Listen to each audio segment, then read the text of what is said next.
Welcome to the Sideline. I'm Andy Katz. Well, this is going to be a home for a lot of original content in college sports and beyond. Now, of course, you're going to get a lot of that similar content that I produce for NCAA platforms, Big Ten Network, and other places. But I needed a home for a lot of those interviews with the newsmakers in this space. So where are you going to find it? Right here at the Sideline. Let's get to it. And welcome everyone to another off-season chat. I'm Andy Katz, pleased to be joined by Ryan Odom, new head coach at the University of Virginia. I can keep saying new until the first game. This is home. You've bounced around, which is understandable, but this is home. Now that you are settling in, how much is this bringing back memories of when long ago when the Odom family was a part of the Virginia family? Yeah, no question about it. I mean, every day I kind of have to pinch myself. I see something that reminds me of a time, back when. And, we were blessed, back in the 80s, 1982, Coach Holland asked Dad to come up here and, be a part of what was at that time something really special. I mean, they were number one in the country with Ralph Sampson and all of his teammates and coaches. Really a force to be reckoned with, not only in the ACC, but nationally. And so to have a front seat to all of that, was really a special time in my life. And, the formative years for me from third grade to ninth grade. And to be back here now has been a lot of fun to reconnect with everybody and also meet new people as well. What's it meant to your dad, Dave Odom, who longtime head coach, but was an assistant there for Terry Holland, late Terry Holland at Virginia. Um, uh, what's it meant to him? Oh, it's been amazing, and not just him. My mom certainly loved her time here in Charlottesville at UVA. Made so many close friends here, and then and certainly my brother. My brother spent years here as well, and so for all of us, it's been really cool for us to reconnect. Dad was up, for a week, during the summer, and was able to spend time, with the current team, those that were here at the time, but then also, with, guys that he coached and spent a lot of time with. And so that has been really cool to see him be able to reconnect and be able to come back to Charlottesville in that fashion. So let's talk about that connection.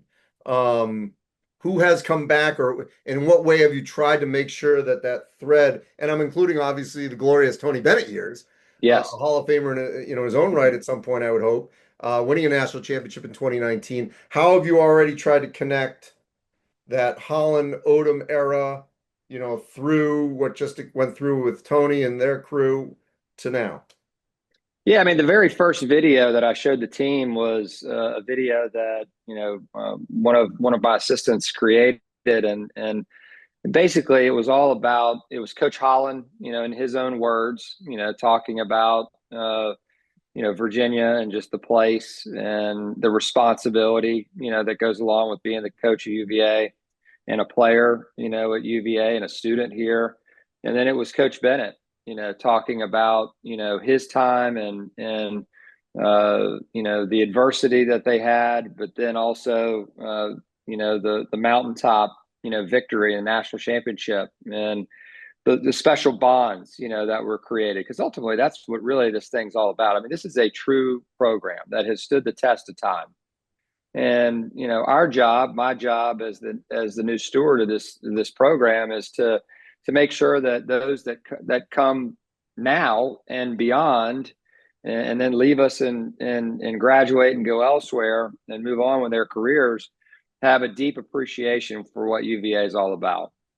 And so this summer we've really tried to, connect this group together. And so that was the first goal, was to get, in this new age of players moving around, we have a whole new roster. It's imperative that you connect the players and the staff and people together that are going to be, going through good times and bad times, but then also connecting them to the place. And we've really tried to do that in a multitude of ways. We've had former players back, that week that Dad was here. Rick Carlisle was coming right off of Game 7 and was here, in our staff meetings, in our player videos, hanging out with us, and we were trying to, be a sponge and get as much information as we could. But it was easy to get a sense of, what this place means to not only him, but all the former players that have come back through. Ralph Sampson, Ricky Stokes, Jeff Jones, John Crotty has been to multiple practices, Sean Singletary, Coach Bennett has come back to practice. Justin Anderson was here yesterday and gave an amazing speech to the team. Jay Huff has been through. I mean, we've had a lot of guys. I went out to Vegas and was able to see a couple guys out there as well that played for Coach Bennett. And it's been really, really special to see the pride that all these guys share about being a UVA basketball player.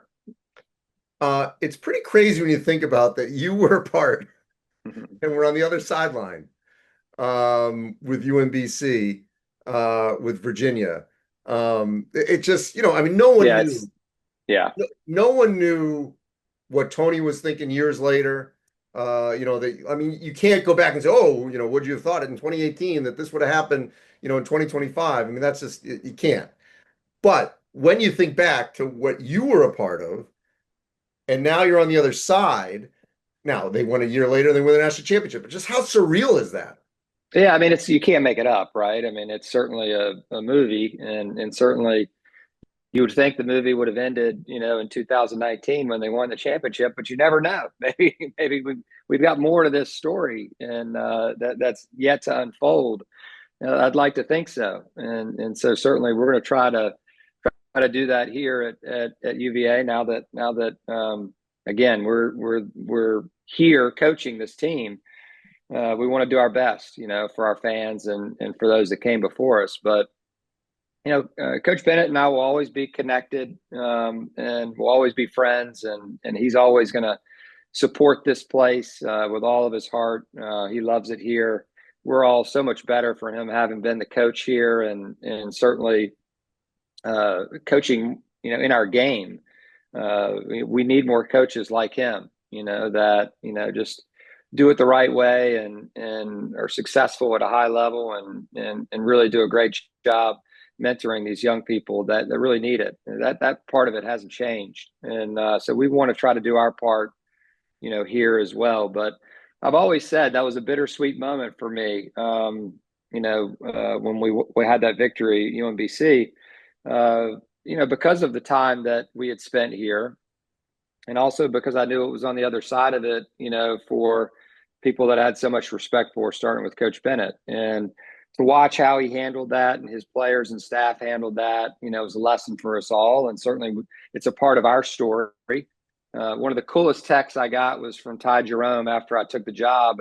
And he just kind of went back through, that moment, in time and, how that drove them and the work that they put in, that summer and kind of the blinders that they had on and the focus and the togetherness that was created because of that moment that led them to something really cool. And he basically just said, it's really neat, that we're on the same team now and can try to do it again. So that was a really cool message from him. And I think I have a unique responsibility here because I've been a part of a lot of different eras, and have connections to a lot of the different folks that have played here. It's a unique opportunity to connect the entire group. But, I also think it makes it easier. You're not the coach that just, I mean, like if it had ended there, okay, here he comes back. He's the coach that number 1 seed, first 16 over a 1. But then they won it the next year. Yeah. So it doesn't linger. Yes, it happened. It was the first. Of course, then it happened again with FDU, with Purdue and FDU. So that kind of lessens the sting. But they won it the next year. So sure, it happened. You move on. Your journey, from UMBC, obviously before that, before you were head coach, but UMBC, Utah State, VCU, Virginia, you ping pong back and forth. Yeah. What'd you learn about yourself in these different places at different levels and different fan bases that you were dealing with. They're all very passionate in their own Yeah. way. Yeah. I mean, I think you have to get outside of yourself sometimes. You have to get outside of your comfort zone to grow, as not only as a person, but professionally as well. And I think certainly my experience going to a new place, in Utah State, that was unfamiliar, an unfamiliar recruiting landscape, unfamiliar territory, unfamiliar, certainly Mountain West, wasn't familiar with that conference and just basketball in general out West. And so, that was really challenging initially. But what I found was a place that loved basketball, which we certainly had in common, a place that really wanted to win at the highest level. And then you had these amazing young men who believed in the place and believed in one another, and were willing to do whatever it took to have a successful time together. And certainly it was cut a little bit short. 2 years. Obviously, would have wanted to stay there longer, especially the time that I was having coaching that team and those players. But when Ed called at VCU was obviously a storied program in and of itself, and a place that I could have coached for a long, long time, and found something similar there. A passionate fan base, a place where there are high expectations to win. And so I've had two places, back to back that have really challenged me professionally, and hopefully prepared me for what's to come here at UVA. It's no different here. We've won a national championship. We're the last ACC team to do that, so we want to try to be the next. If at all possible, and certainly, we want to do great things while doing it the right way, like Coach Bennett did here as well. And it looks like your roster, you've taken a little bit from different parts of the country, different places you've been, whether that's Utah, VCU, as putting this whole thing together. How much were you able to use sort of your newer contacts over the last couple of years to put this one together? Yeah, it certainly benefited our staff. It's not only me going out west. Bryce Crawford was out west. Matt Henry was out west. Billy Bales, Matt Hart, Kelsey Naki. Like, we all had that experience, out there, and develop contacts. We have two players on our team here, that are from LA, and one from Utah, obviously, and Dallin Hall. So those connections certainly pay dividends for us. And I think all coaches try to tap into their contacts, when putting a roster together, and certainly we've been able to do that, both internationally and here at home. So the catchphrase is alignment now, and I don't mean conference, I mean top down. I know you're Yeah. gonna have a new president.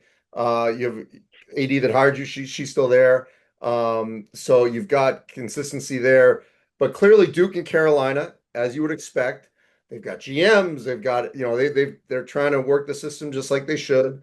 But Virginia, has always been right there and actually better at times than them over the last decade. What's happening behind the scenes to make sure Virginia is lockstep with Duke and Carolina in this new world in the ACC?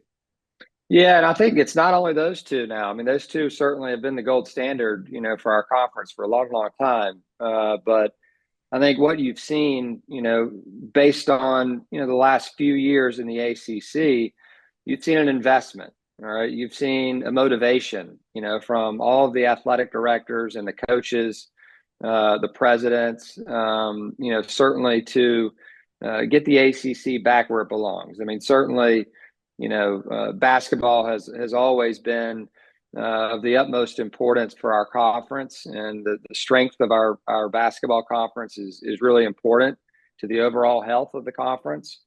And so certainly, that's been a priority. You could sense that immediately at conference meetings. All right, what are we collectively going to do, all right, to get this thing back where it needs to be, competing for national championships? And Duke, certainly, Coach Shire and the plan that they had, when Coach K decided to step down was excellent. And certainly Coach Shire and his staff have done a great job, of continuing that storied tradition. and certainly at Carolina as well. I mean, they just a few short years ago were playing for a national championship, and so Coach Davis has done an awesome job too. And so we just want to do our part here at Virginia. Carla Williams ran an amazing search. You know, she vetted everyone. You know, communicated with a ton of great coaches. You know, I'm blessed, you know, to be the choice. And there are a ton of great coaches out there. There's only 360 some odd of these jobs. And so I understand the gravity of that and the importance of that. And by no means do I think I have it all figured out. But I do know that she and I are aligned. You know, the board is aligned in terms of competing, you know, for championships, not only in the ACC, but beyond. And so we're really excited about that.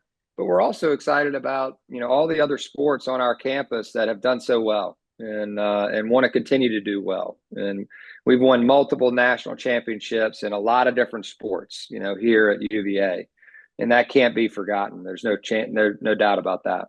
So Virginia under Tony Bennett, we knew they were going to defend. We knew it could potentially be low scoring. For those that have not followed you, what will Virginia look like in 25-26? Yeah, I mean, I think it'll be different, but hopefully the results will be similar, and certainly, you know, we want to play fast. I think what you'll see is a similar style that we had at VCU, you know, over the last couple of years. You know, last year we were able to pick up full court and pressure. You know, we had depth, and I think this team, the first year here at Virginia, on paper right now has depth. And we'll see how that plays out, you know, over the course of practice in the preseason. But ultimately, fast on offense, but efficient.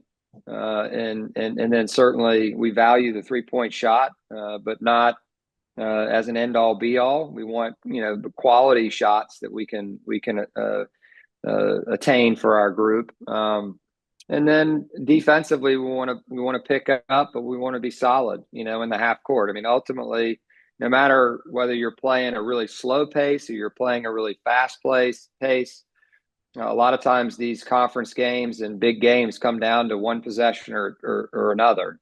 And you've got to be able to win those key possessions, you know, at the end of games and throughout games to be able to give yourself the best chance to win. And so we want to have the most balanced team possible on offense and defense. Schedule? What do you want to accomplish in the non-conference? Yeah, we wanted to challenge ourselves. I mean, certainly, you know, Coach Bennett scheduled and Coach, I'm not sure if it was Willard or Turgeon. I think it was Coach Willard, I believe, 4-year deal. You know, reuniting the Maryland rivalry, and so that will start here at UVA this year. We're playing in the Greenbrier against Northwestern and Butler, two great coaches there and great programs. We scheduled a game with Coach Diebler in Ohio State in Nashville in the middle of February, which doesn't happen very often. Really excited about that game. The SEC ACC game is going to be at Texas for us, which we know will be a really stiff challenge. And we're scheduling, you know, one more neutral game that we're very close on. That's going to be in Charlotte, hopefully, you know, right around, you know, the ACC football championship. And so we're really excited about the schedule that we put together, and we wanted to challenge ourselves in the non-conference to set us up for what we know is going to be a really competitive ACC. All right, Ryan, before I let you go, a couple quick rapid fire. Quarters or halves? What would you like to see? I know it's not changing this year, but it's floating out there. What would you like to see? I'm good with streamlining the entire games, right? So if it's quarters, I'm good with that. Yeah, I wouldn't have a problem with that. I think it adds to, you know, there's more coaching involved, I would say, in adding the quarters. Advance the ball. I like it. Yeah, I like that. And the one that we do know is happening, Coach's Challenge. What are your thoughts on that? What? That's my wife's been saying that for years. She can't stand watching NBA games and they get the challenge, or some of these other sports and there's a challenge involved, and then we have never been allowed to do it. She's been saying it more than Jay Billis has. So I'm excited for her that it's entering our game somewhat. I don't think it's fully in yet, but it's entering our game somewhat, which is how good. much do you think it'll speed it up? Because, you know, players are always doing this. They're flipping the Yeah. finger the rotating it to check everything. Yeah. That won't happen as much. Yeah, exactly. And so hopefully that's certainly the intention, and maybe we'll even advance it, more past just that. But I'm excited for it, and it's going to add something, to our game, no doubt. Ryan, appreciate you and give my best to your family. I will. Thank you, Andy. Thanks for watching and listening, everyone. And as always, you can follow all our social media content at the Sideline with a K. Our content appears on Spotify, Apple Podcasts, and of course, YouTube, TikTok, X, and Instagram. Check out all the content at the Sideline with a K.